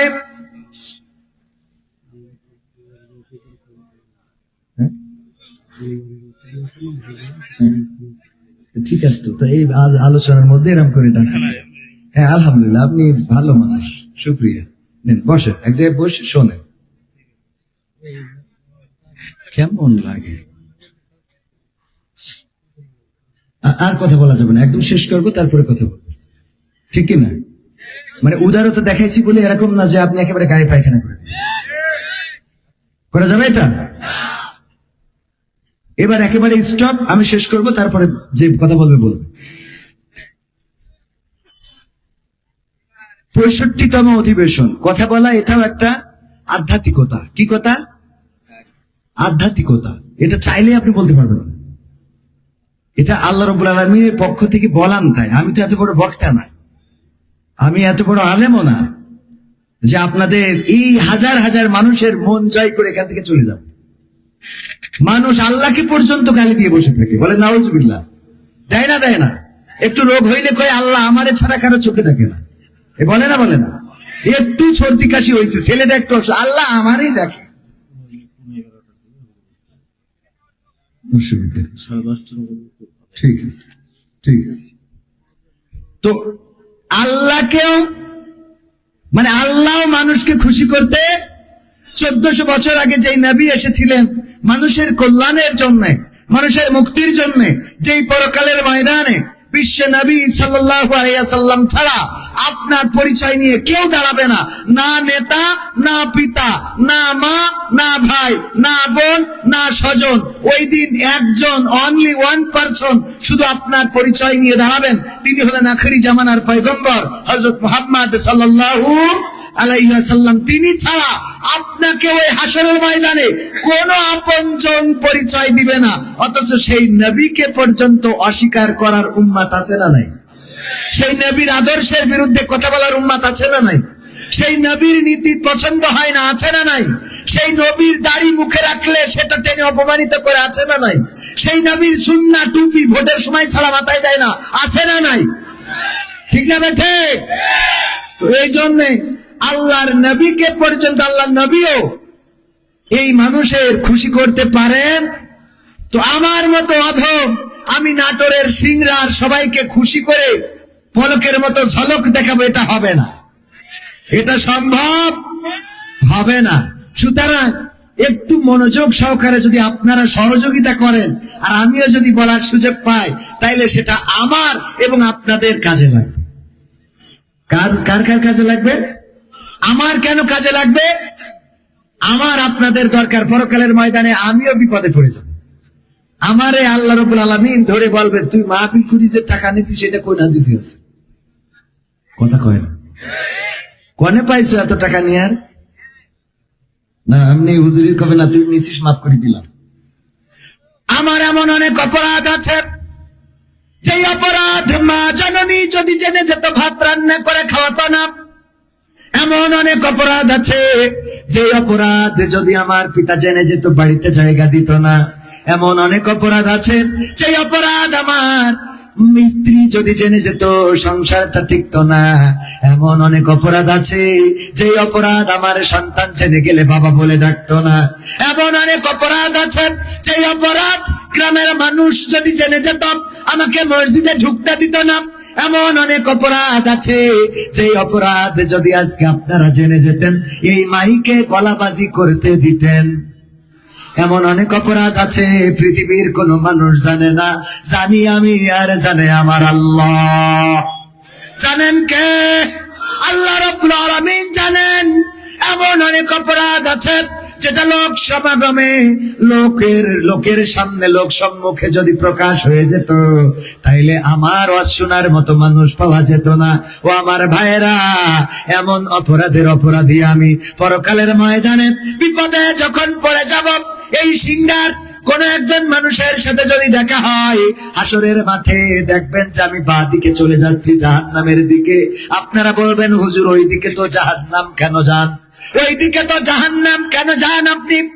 বলবো, আমার তো কিছু করার নাই, আটকে গিয়েছি আমি, বিপদে পড়েছি আমি। কারণ কি হুজুর, আপনার ওয়াজ শুনে আমরা নামাজি হয়েছিলাম, রোজাদার হয়েছিলাম, দাড়ি রেখেছিলাম, টুপি পরেছিলাম, ভালো কাজ করার কারণে আল্লাহ জান্নাত দিয়েছে, আর আপনি যান জাহান্নামে, এটা কেমন কথা? আমি বলবো, বাবারে, আমি যা বলতাম তা আমি কাজে করতাম। এরকম আছে না নাই? যা বলতাম কাজে করতাম না। আল্লাহ আমার এই জন্য আজকে জাহান্নাম দিয়েছে। সিংহার কোন মানুষ যদি বলে, যদি সুযোগ পায় যে ওগো বান্দা, জান্নাতি বান্দা, তোমার কোন চাওয়া আছে নাকি? কোন একজন যদি বলেন, আল্লাহ আমার একটু চাওয়া ছিল, এক হুজুর আমাদের ওখানে 65তম অধিবেশনে ওয়াজ করতে গেছিল, কবির বিন সামাদ নামে নাম। এই মানুষটা আজকে তুমি তারে জাহান্নাম দিয়ে দিয়েছো। আল্লাহ আমাকে তো তুমি জান্নাত দিয়ে ধন্য করেছো, আমাকে জান্নাত দিয়ে সম্মানিত করেছো। আল্লাহ তুমি যদি পারো দয়া করে ওই কবির বিন সামাদকে একটু ক্ষমা করে দাও। হতে পারে এই সিংড়ার কোন মানুষের অনুরোধের কারণে আমার রব আমাকে ক্ষমা করে জান্নাতি বানিয়ে দিতে পারেন। বলেন সুবহানাল্লাহ। আল্লাহ ওসিলা তালাশ করবেন। ওগো বান্দা, তোমার কোন ওসিলা খুঁজে দেখো, পাও কিনা। যেটা দিয়ে আমি তোমার ক্ষমা করতে পারি। আল্লামা সাঈদীর একটা বয়ান শুনেছিলাম, তিনি বললেন যদি কোনো বান্দাকে আল্লাহ ক্ষমা করতে চান, ওই বান্দাকে ডেকে নিবেন, পর্দার আড়ালে নিয়ে নিবেন। বান্দার আর আল্লাহর মাঝখানে পর্দা, বান্দার আল্লাহর মাঝখানে না, অন্য মানুষের মাঝখানে পর্দা দিয়ে দিবেন। আল্লাহ এবং তার সেই বান্দাটা থাকবে। আল্লাহ জিজ্ঞাসা করবে, ওগো আমার বান্দা, অমুক রাতে কি তুমি এই অপরাধ করেছিলে?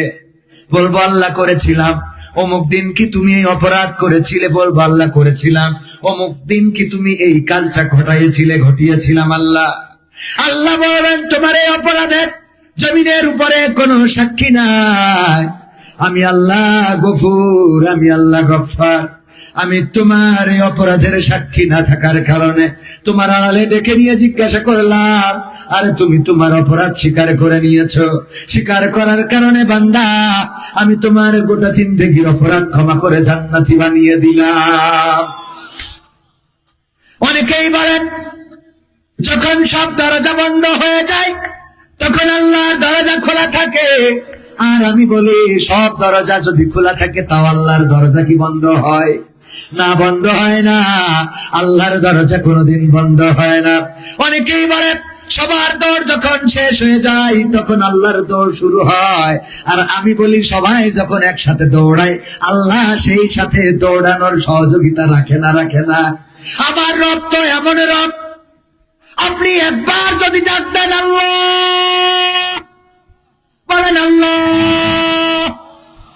একবার যদি ডাক দেন আল্লাহ, আমার নবী বলেছেন আল্লাহ 10 বার ডাকের সাড়া দেন। আল্লাহু আকবার। আল্লাহ 10 বার ডাকের সাড়া দেন আর বলেন, বান্দা তোমার কিসের প্রয়োজন তুমি বলো। বান্দা তুমি কি চাও? বান্দা তোমার চাওয়াটা কি বলে দাও। আমরা একবার ডাকলে আল্লাহ 10 বার সাড়া দেন। বিশ্বনবী সাল্লাল্লাহু আলাইহি সাল্লাম বলেছেন, আল্লাহ রাব্বুল আলামিনের দিকে যদি কেউ একটা কদম বাড়িয়ে দেয়, আল্লাহ তার দিকে কুদরতি কদমটা 10 কদম বাড়িয়ে দেন। আমরা আল্লাহকে চিনলাম না, আল্লাহকে বুঝলাম না, আল্লাহকে খুঁজলাম না, আল্লাহকে চাইলাম না। নেতার পিছনে স্লোগান, পিতার প্রশংসা, আমরা নানান কিছু করে বেড়াই, কিন্তু এইগুলো আমাদের কোনো কাজে দিবে না পরকালের ময়দানে। আপনার আমল নিয়েই কবরে যাওয়া লাগবে। আপনার ওই কবরের মধ্যে প্রশ্ন হবে কয়টা? সবাই বলেন কয়টা? আরো জোরে কয়টা? 3টা প্রশ্ন করবেন।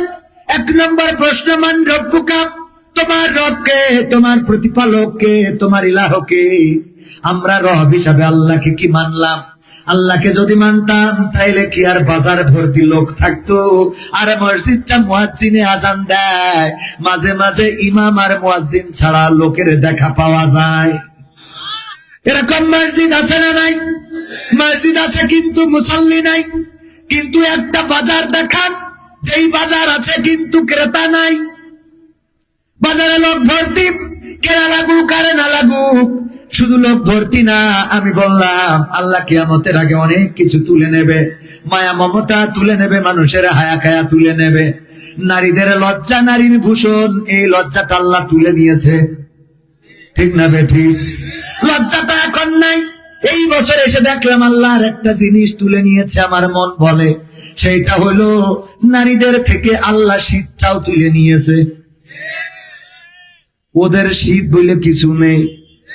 সকালবেলা সূর্য ওঠে না, কম্বলটা ছাড়তে ইচ্ছা করে না, কিন্তু মা বোনেরা বাজারে ভরা, কোলের মধ্যে বাচ্চা। ওই নেদা বাচ্চাটা যদি কথা বলতে পারতো তাইলে বলতো, মা আমি পদত্যাগ করলাম, তোর মতো মারে মা বলে মানতি পারলাম না রে। ঠিক না বেঠে? কারণ তুই মা, এই শীতে সূর্য দেখা যায় না, আর তুই বাজারে আমার কোলে করে নিয়ে বাজার মেরে বেড়াস। ওরে মা, তোর মতো মা সহ্য করতে পারি না রে মা। কিন্তু বলার তো ভাষা এখনো দেয় নাই, বলার তো শক্তিও নাই। ও আমার ভাইরা, আল্লাহ রাব্বুল আলামিন বলেছেন ওয়া করানা ফি বুয়ুতিকুন্না ওয়ালা তাবাররাজনা তাবাররুজাল জাহিলিয়াতিল উলা। ওগো নারীরা, পর্দার মধ্যে থাকো, জাহিলি যুগের মেয়েদের মতো সাজুগুজু করে নিজেদেরকে প্রদর্শন করে বেড়ায়ো না। আর আমার মা বোনেরা, বিউটি পার্লার ছাড়া এখন তেমন একটা পিকনিকে যাইতে চায় না, অনুষ্ঠানে যাইতে চায় না, বিয়ের অনুষ্ঠানে বসতে চায় না, বন্ধু বান্ধবের বাড়ি যাইতে চায় না। আগে ওরে বিউটি পার্লারে ঢুকা লাগে, বলেন ঠিক কিনা? সাজুগুজু করে না, করে না, সাজুগুজু করে। কোন দিন করে? যেই দিন বন্ধুর বাড়িতে দাওয়াত ওই দিন করে। কিন্তু সাজুগুজু করার কথা স্বামীর জন্য, ও স্বামীর জন্য কোনোদিন সাজলো না, স্বামীর জন্য কোনোদিন লিপস্টিক দিল না, স্বামীর জন্য কোনোদিন কপালে টিপটা পরলো না, স্বামীর জন্য কোনোদিন চুলটা সুন্দর করে শ্যাম্পু করে ফ্যাশন দিয়ে রাখলো না, স্বামীর জন্য কোনোদিন ছোট ছোট পাতলা কাপড় চুপড় পরলো না। কিন্তু যেদিন বন্ধুর বাড়িতে যাবে ওই দিন সাজুগুজু দেখে কি ডাকি ডারি। ঠিক না বেঠে? এই জন্য স্বামীও ওই পরিমণি দেখে বেড়ায়, স্বামীও কারিশমা কাপুর না কি যেন, কারিনা কাপুর, ঐশ্বরিয়া রায়, রুনা লায়লা, তারপরে রাশমিকা মান্দানা, এইগুলো দেখে বেড়ায়। কারণ তুমি তো ওদের মতো, তোমার চেহারাও তো খারাপ না। তুমি মাঝে মাঝে যদি এইরকম সাজে থাকতে, তাইলে ও কিন্তু চায়ের দোকানে আর পরিমণিরে দেখে বলতে না, হ্যাঁ হ্যাঁ, ঠিক না বে ঠিক? এইগুলো স্বামীর জন্য সাজার দরকার আছে না নাই? কিন্তু স্বামীর জন্য সাজে না, সাজে বন্ধুর জন্য। আপনার বলা ঠিক হবে না, মুরব্বী ইয়াংদের সাজে কার জন্য? কার জন্য? বন্ধু বান্ধবের জন্য। সারা বছর পর্দা করে, বুরকা পরে, ও আল্লাহওয়ালা। কিন্তু যেদিন গায়ে হলুদ, ওই দিন ওরে বাবা হলদে শাড়ি পরে টিচার তালে তালে কাদার মাখামাখি আছে না নাই? আছে না নাই? আবার আমার যুবকেরা কয়েকদিন আগে দেখলাম এক জায়গায় প্রশ্ন দিয়েছে, হুজুর মুসলমানের অনুষ্ঠান মানে সুন্নাতে খাতনা, এই সুন্নাতে খাতনার অনুষ্ঠানে ডিজে বাজায়, আপনাদের এই দিকে বাজাই না? হ্যাঁ, পাপ নাই। সেদিন দেখি ওরে কুপাকুপি। আমি বললাম কি ব্যাপার? তা বলছে মুসলমানই দেবে। আবার সিরকুট দিয়েছে যে হুজুর এই সুন্নাতে খাতনা অনুষ্ঠানে ডিজের কুপাকুপি করে, এটা কি জায়েজ আছে? আমি বলা, আমি তো বাবা মুফতি না, ফতোয়া তো দিতে পারবো না, তবে আমি বাংলা কথায় যেটা বুঝি, সুন্নাতে খাতনা মানে আমরা বলি মুসলমানই দেয়, ঠিক কিনা? আপনারা কি বলেন? মুসলমানের দিতে যাই যদি তোর ওই হিন্দুকের ওই নিজের কুপাকুপি ঢোল তবলা বাজাইতে হয়, ওর থেকে তোর কাটার থেকে আকাটা ভালো। আমি যেটা বুঝি ভাই, এটা মুফতিরা অন্যভাবে বলবে, সেটা মুখেন্তে শুনে নিয়ে। আমার বাংলা কথা হইলে, তোর যদি মুসলমান হতে যায় হিন্দুয়ানা কালচার দিয়ে শুরু করতে হয়, তা তোর থেকে ওর থেকে আকাটা থাক। খারাপ বললাম বাবা? বিয়ের অনুষ্ঠানে ডিজের কুপাকুপি, জন্মদিনের অনুষ্ঠানে, বার্থডে, পিকনিকে কুপাকুপি আছে না নাই? আমি বলেছি যেই বাড়িতে ডিজে বাজে বিয়েতে, গায়ে হলুদে, সুন্নাতে খাতনায়, বার্থডেতে, পিকনিকে, যেই বাড়িতে ডিজে বাজায়, আর যারা ডিজে বাজায়, আমি নিজেই আমার গ্রামে বললাম, এই যে ডিজের কুপাকুপি করেন আমাদের তো অসুবিধা হয়। বলতেছে বিশেষ একটা দিন, তোমাদের কেন এত সমস্যা হয়ে যাচ্ছে? আমি বললাম ঠিক আছে বাবা বাজান, আমিও মাথায় টার্গেট করে রাখিছি, বিশেষ দিনে যদি তোমার ডিজে বাজাই না যায়, সবচেয়ে বিশেষ দিন হলো মরে যাওয়ার দিন। ঠিক না ঠিক? কারণ এই আজরাইল তো চাইলেই আসে না, চাইলেই আসে, ডাকলেই পাওয়া যায় না।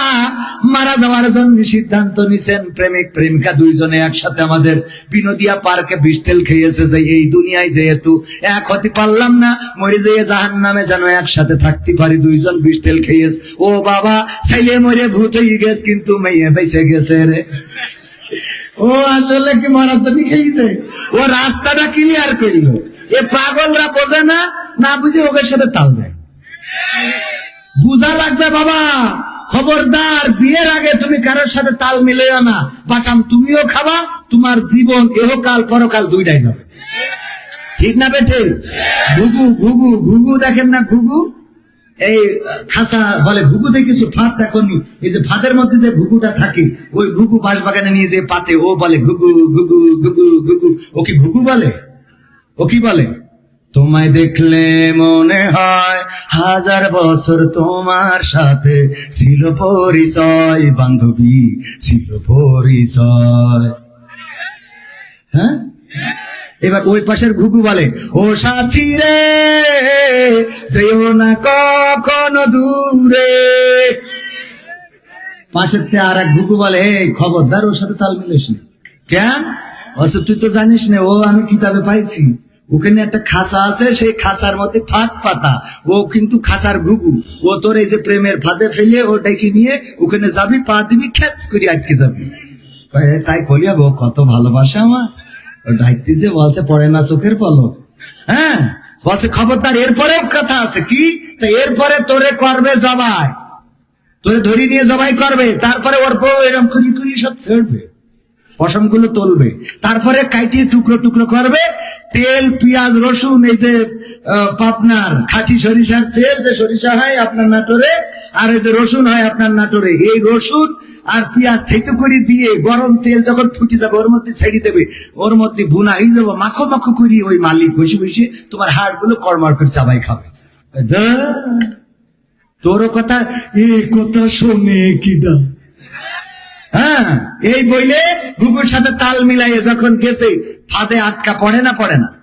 ফাঁদে আটকা পড়ার পরে মনে পড়ে গেল, ওরে আল্লাহ, আমার এই বন্ধু তো বলিল খবরদার যেন প্রেম করো না, তাইলে কিন্তু বিপদে পড়ে যাবা। ও আল্লাহ, এখন না জানি আমার জবাই করে রে। মালিক আসার পরে ধরে যখন জবাই দিয়েছে, দেওয়ার পরে বলছে, কেন যে ওই ঘুঘুর ওয়াজটা শুনলাম না, যদি আমি ওই হুজুর ঘুঘুর ওয়াজটা শুনতাম রে,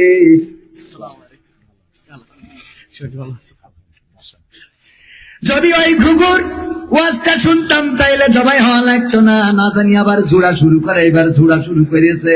মোল হুজুরি রজের কথা মনে পড়ে, তারপরে কুপায়ে কেটে নিয়ে যখন তেলে ভুনা করতেছে, মনে পড়ছে কার কথা? কথা কয় না, হুজুর কথা মনে পড়ে না?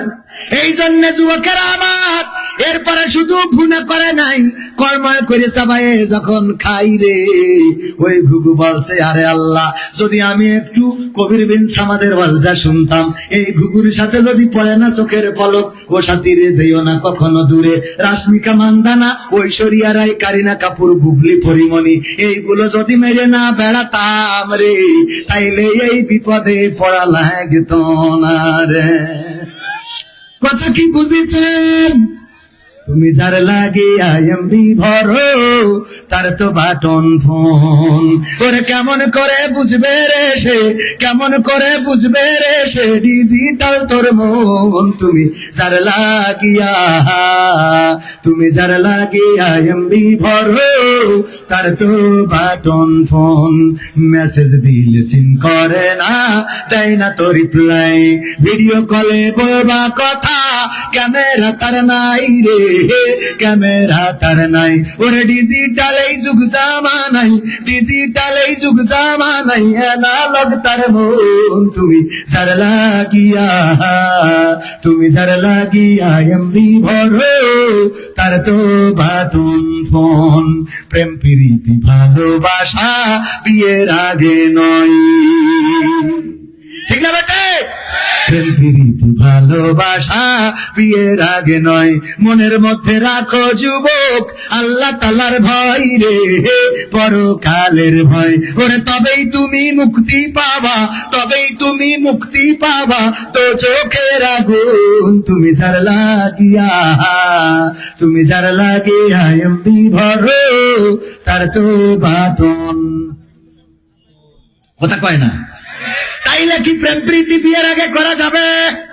যদি করো বিপদে পড়বা, দুনিয়ায় তো তোমার মাজা যাবে, আর অনেক কিছু যাবে রে, আর পরকালে পাতাম আছে না নাই।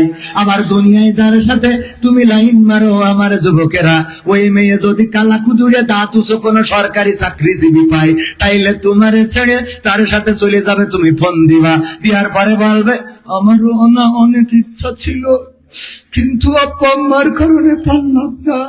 ওরে নায়িকা আমার, ঠিক না বেঠে? অথচ যেদিন দেখতে গেলাম আমাদের সভাপতি সাহেব দেখতে গিয়েছে, সে বলল মা সময়টা তো খারাপ, যুগ যাবে না ভালো ভালো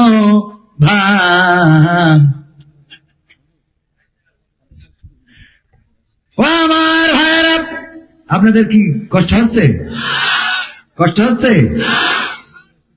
জালাত তো শেষ নেই, তাহলে আর একটু সামনে আগাবো। ওয়াজ তো এখনো শুরু করিনি। সূরা ফাজরের 27, 28, 29, 30 কয়টা আয়াত পড়িলাম? তো এইটাই যা বলতেছে এখনো পোস্টার পড়ি শেষ করতে পারি। কেমন লাগে এখন? আবার আমাদের অতিথি এসেছে, অতিথি তো মনে আসছে মনে হয় প্রার্থী। হ্যাঁ হ্যাঁ, এ তো তাহলে ভোটের গান গাওয়ার দরকার।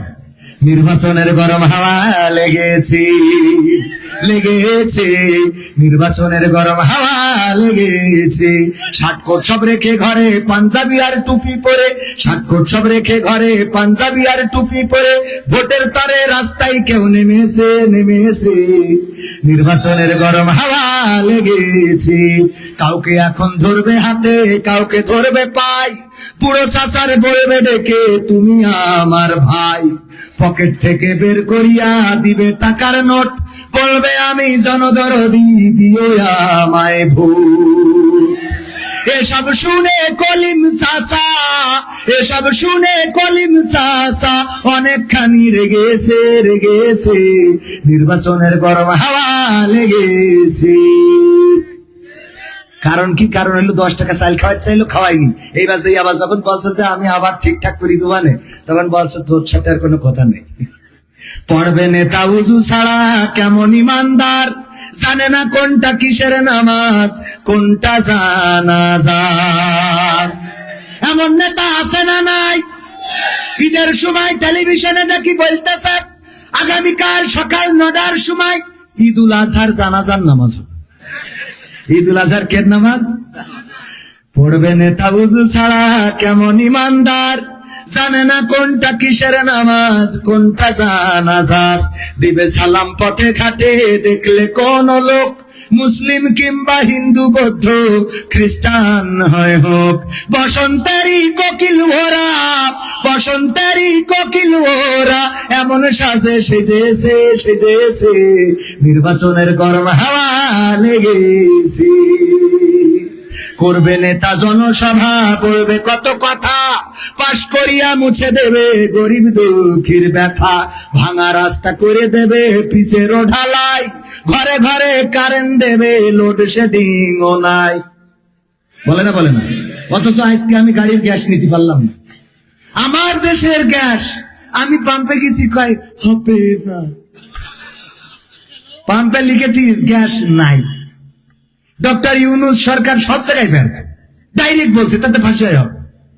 আমার গাড়িতে গ্যাস নেই, আমি এখানে যখন মাহফিল নিয়েছি তখন তো তেলের হিসেব করিনি, গ্যাসের দাম কম সেই হিসেব করি টাকার কথা বলেছি। আজকে তো তেল দিয়ে চালায় আসতে হইলো, গ্যাসের দাম গ্যাস দিচ্ছে না বলি এই টাকা তো হুজুরা দেবে। তাহলে ডক্টর ইউনূস আমার পাশ দিচ্ছে না, কথা কয় না, ঠিক না? ঠিক। কারণ তেল দিয়ে গাড়ি চালালে খরচ বেশি না কম?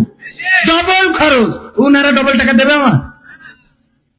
তাহলে এই বাস ডক্টর ইউনূস আমারও দেবে, অথচ পক্ষে কত কথা বললাম। করবে নেতা জনসভা বলবে কত কথা, পাশ করিয়া মুছে দেবে গরিব দুঃখীর ব্যথা, ভাঙা রাস্তা করে দেবে পিচের ঢালাই, ঘরে ঘরে বিদ্যুৎ দিবে লোডশেডিং ও নাই, করতে ওদের প্রতিহত জনগণ জেগেছে জেগেছে জেগেছে না জাগে নাই? ডাকসু জাকসু রাকসু চাকসু সব জায়গা জকসু এখন প্রমাণ করে দিয়েছে যে আর কথাতে কাজ হবে না, আর কথাতে কাজ হবে, যারাই ভালো কাজ করবে তারাই সামনে যাবে। এই জন্য আর একটা গান গাই নাকি বলবো? সব দলেরই দেখা হলো, সব দলেরই দেখা হলো, কেমন করে চালায় দেশ, আগামীতে সাইজে দেখতে দাড়ি টুপির বাংলাদেশ, আগামীতে সাইজে দেখতে আল কোরআনের বাংলাদেশ। চান চান কারা কারা চান হাত উঁচু করেন। ইল্লাহে তাকবীর, নারায়ে তাকবীর, আল কোরআনের আলো, আল হাদিসের আলো, আমার নেতা তোমার নেতা, বাংলাদেশ বাংলাদেশ।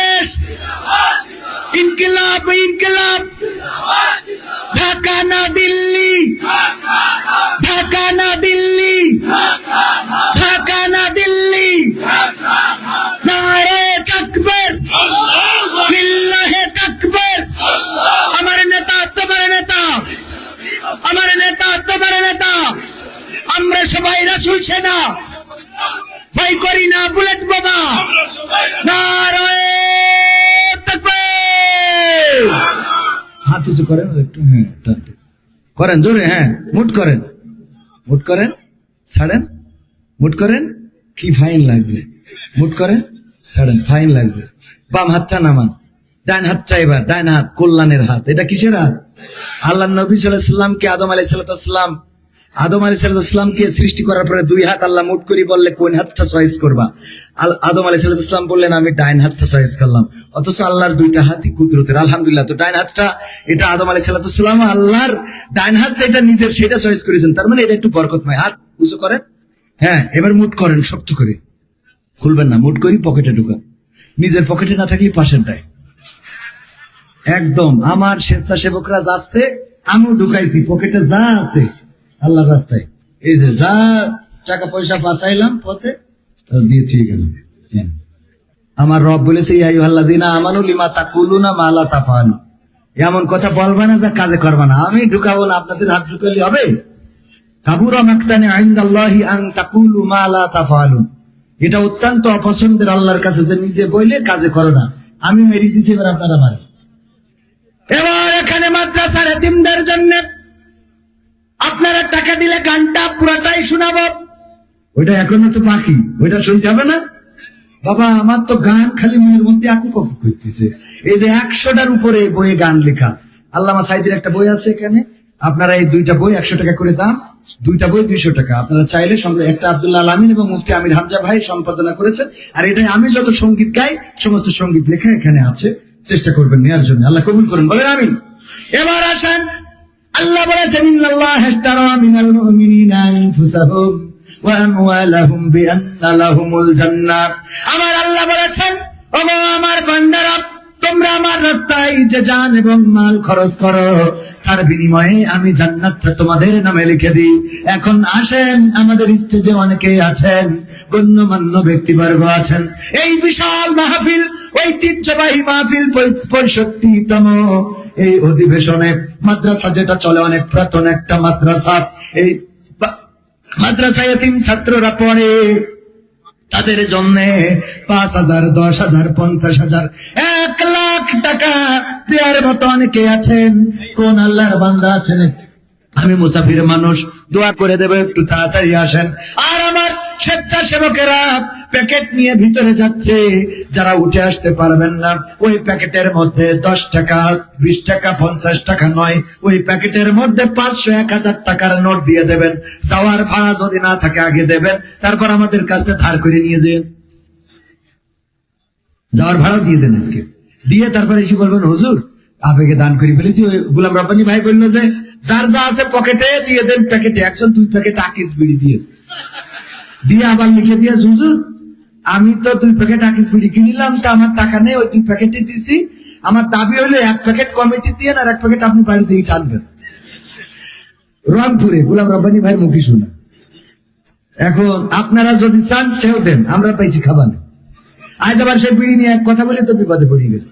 এক প্রার্থী বলিছে যে আপনারা বিড়ির সুখ টান দিয়েও যদি আমাদের পক্ষে ভোট চান তাও আল্লাহ ক্ষমা করে দিতে পারে। এই বললে তো খুব বিপদে পড়ে গেছে না বাবা, এত বলতে হবে কেন? বিড়ি যারা খায়, সেদিন একজন বলছে হুজুর ইসলাম যদি ক্ষমতায় যায় তাহলে ইসলামী বিড়ি বললে কিছু হবে কিনা? আমি বললাম কেন? তা বলছে আপনারা তো ইসলামী ব্যাংক বানাইছেন যাতে সুদ না হয়, ইসলামিক বিমা বানাইছেন যাতে ওইটাই লেনদেন করলে কোনো গুনাহ না হয়, ইসলামী টিভি বানাইছেন যেটা দেখলি সওয়াব আছে, ইসলামী ফেসবুক, ইউটিউব, ইসলামী বই, সাহিত্য সব তো বানাইছেন। তাই ইসলামিক বিড়ি যদি বানাতেন যে আমরা ওইটা খালি গুনাহ হবে না, এরকম একটা কাজ করি না। চিন্তা ভালো না? ইসলামী বিড়ি হইতে হবে যা খালি গুনাহ হবে না। কত বুদ্ধি! আল্লাহ, আমার বাচ্চারা গিয়েছে 500, 1000, 2000, 3000, 10,000। এবার আসেন স্টেজে আমার ভাইয়েরা, আগামী বছরের জন্য, এই বছরের জন্য নগদ বাকি যে যা পারেন। আমি মুসাফির মানুষ, যুবক মানুষ, আল্লাহ আমি গুনাহগার হইতে পারি, কিন্তু এখানে আমার পাশে বসা মুহতারাম, আমার ডানে বামে বসা অনেক আলেম ওলামা, ইদ্রিস আলী আব্বা নাই, 500 টাকা করলো দান। আল্লাহ তুমি দয়া করে তার পিতার কবরটা জান্নাতের বাগান বানাইয়া দাও। আব্দুল গফুর, মা অসুস্থ আল্লাহ তুমি ডাক্তারের চেয়ে বড় ডাক্তার, কবিরাজের চেয়ে বড় কবিরাজ। তুমি যদি চাও সুস্থতা দান করতে পারো, তুমি সুস্থ মানুষকে অসুস্থ বানাও, অসুস্থ মানুষকে সুস্থ বানিয়ে দাও। ও গো আল্লাহ, তুমি দয়া করে তার মায়ের শরীরটা সুস্থ করে দাও। তারপরে ভ্যান শ্রমিক ভাইয়েরা 1050 টাকা দিয়েছেন। ভ্যানের শ্রমিক যারা, তারা এত টাকা দিল, আল্লাহ দানকে কবুল করে নাও, নেখায়াত দান করে দাও। আল্লাহ তাদের রিজিকটা কল্যাণময় করে দাও, আয় রুজিতে বরকত ঢেলে দাও।